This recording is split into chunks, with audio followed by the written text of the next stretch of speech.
بسم اللہ الرحمن الرحیم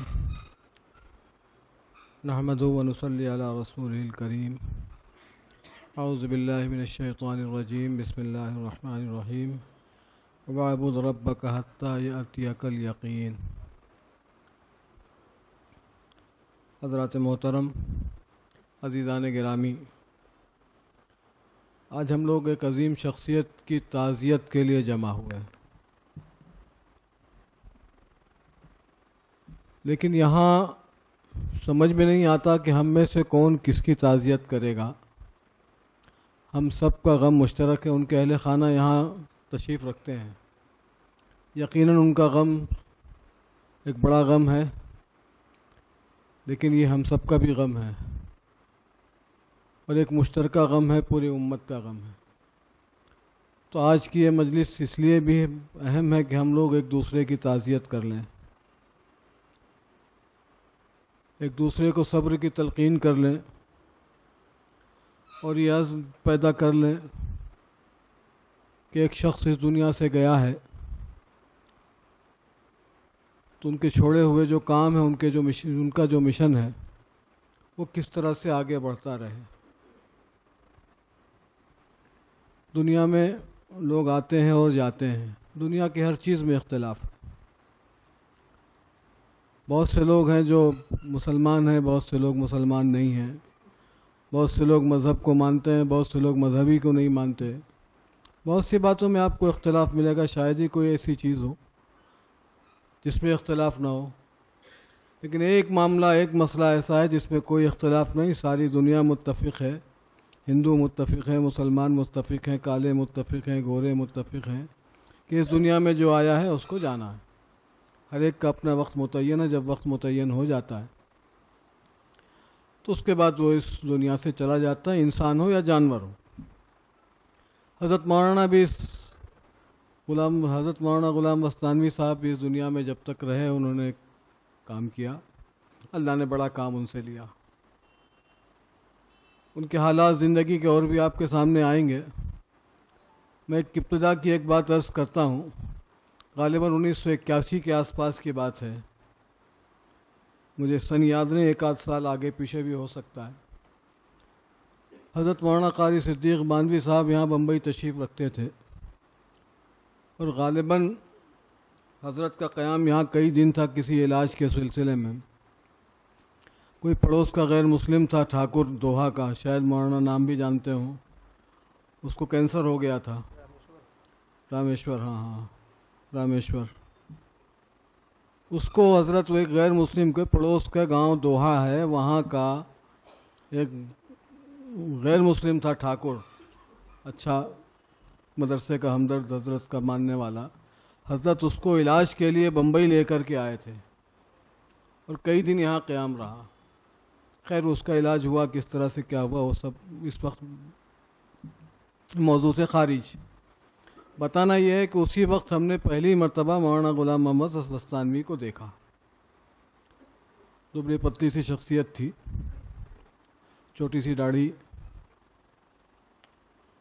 اور وہ پتہ چلا کہ حضرت ان کے ہاں جانے والے ہیں، حضرت باندھوی، کچھ وقت مقرر ہو گیا۔ اب حضرت جب چلتے تھے یہاں بمبئی میں تو کافی لوگ، کہ جتنے دن حضرت کا ساتھ مل جائے اتنا اچھا ہے، بہت سارے لوگ لگ جاتے تھے، کئی گاڑیاں بھی لگ گئیں۔ حضرت عقل کو وہاں مولانا کے ساتھ گئے، وہاں ایک یا دو دن کے بعد جب وہاں سے واپس تشریف لائے تو ان کے ساتھ میں وہ مولانا عزیر ابھی انتقال ہو گیا، واپی میں رہتے ہیں، مولانا واقف ہیں، مولانا سید شعیب صاحب، مولانا سید عزیر صاحب، یہ واپی میں رہتے ہیں۔ مولانا عزیر ہمارے ساتھی ہیں ہتھورا کے۔ وہ میرے پاس آئے اور آ کر کے بہت برہم ہوئے، بولے یہ مولوی غلام وستانوی نے تو حضرت کو پریشان کر دیا۔ بولے کیا؟ بولے عجیب طرح کے جنگل میں لے گیا وہ آدمی،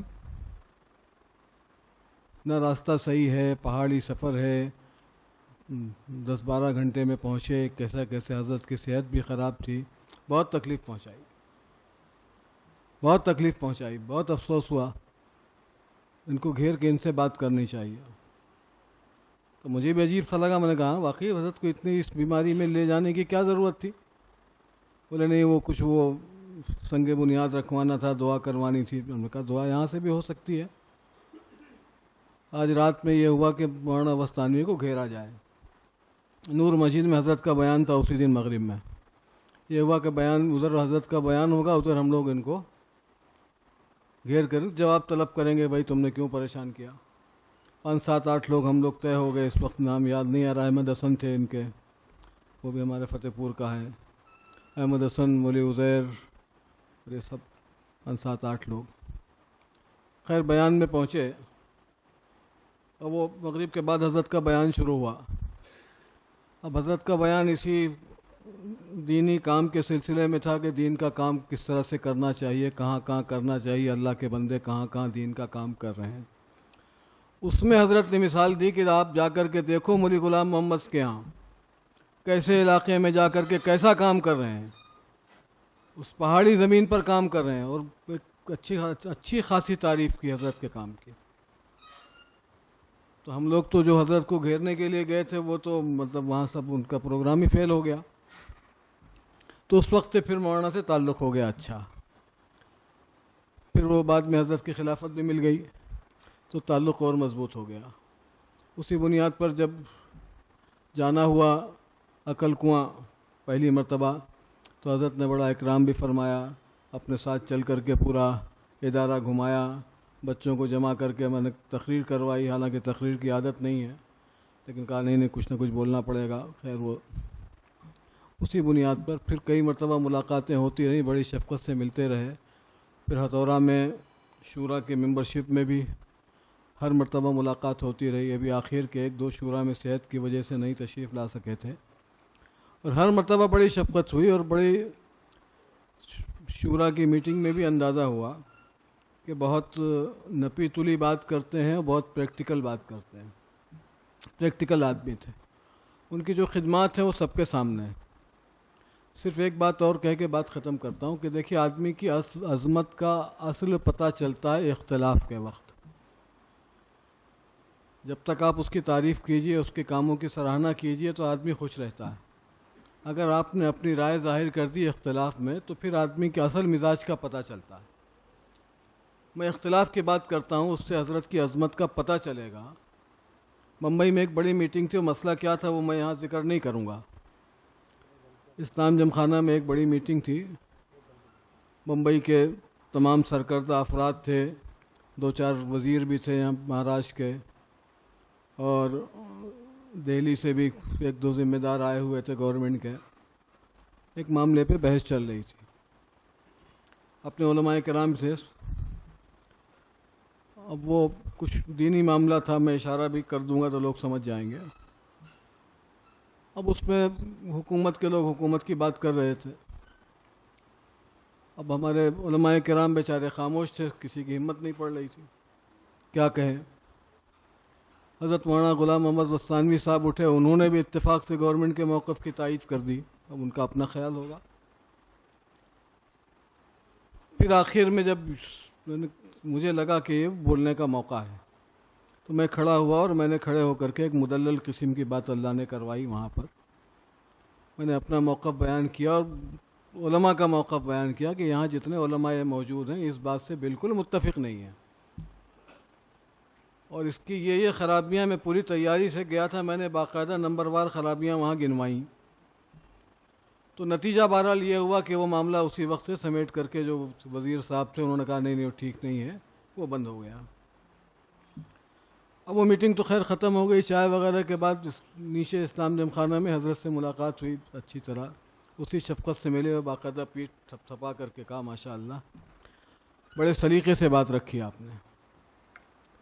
ہم نے کہا حضرت میں جس کو جو صحیح سمجھتا تھا میں نے عرض کیا. بولے نہیں ٹھیک ہے, کوئی حرج نہیں ہے. اس کے بعد پھر نہ جانے کتنی مرتبہ ملاقاتیں ہوئیں, کبھی انہوں نے اس بات کا ذکر نہیں کیا. کبھی زبان سے نہ ان کی کسی بات سے ایسا اندازہ ہوا کہ ان کے دل میں کوئی بال آیا ہے, نہ ان کے کردار سے, نہ کسی چیز سے. تو آدمی کی عظمت کا پتہ اختلاف کے وقت چلتا ہے جب اختلاف کیا جائے تب اندازہ ہوتا ہے کہ آدمی کا کردار کیسا ہے. تو الحمدللہ یہ بھی اندازہ ہوا کہ صرف ظاہر داری نہیں ہے بلکہ باطن بھی ویسے ہی ہے جیسا حضرت مولانا قاری صدیق صاحب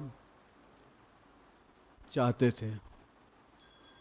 ظاہر بھی ویسا ہے، باطن بھی ویسا ہے، خدمت کا جذبہ بھی ویسا ہی تھا. اللہ تعالیٰ درجات کو بلند کرے.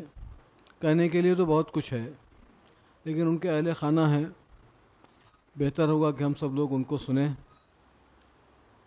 ان کی اور ذاتی زندگی، خانگی زندگی بھی ہمارے سامنے آئے گی.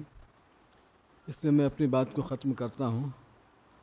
ربنا اغفر لنا ولاخواننا الذین سبقونا بالایمان ولا تجعل فی قلوبنا غلا للذین آمنوا ربنا انک رؤوف رحیم. جزاکم اللہ احسن الجزاء.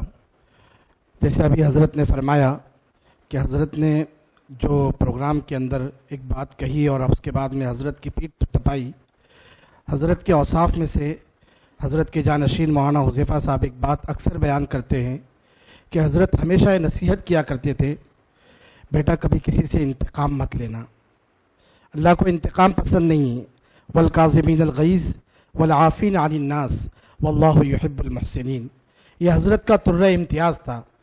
حضرت کو غصہ بھی آتا تھا تو حضرت جذبات میں آ جاتے تھے لیکن پھر فوراً خاموش ہو کر کے بچوں کو بٹھاتے یا اساتذہ کو بٹھاتے اور پھر اس کے بعد بڑی شفقت کے ساتھ میں جو ہے نصیحت کرتے اور سمجھاتے کہ بیٹا ایسا نہیں، ایسا کرو.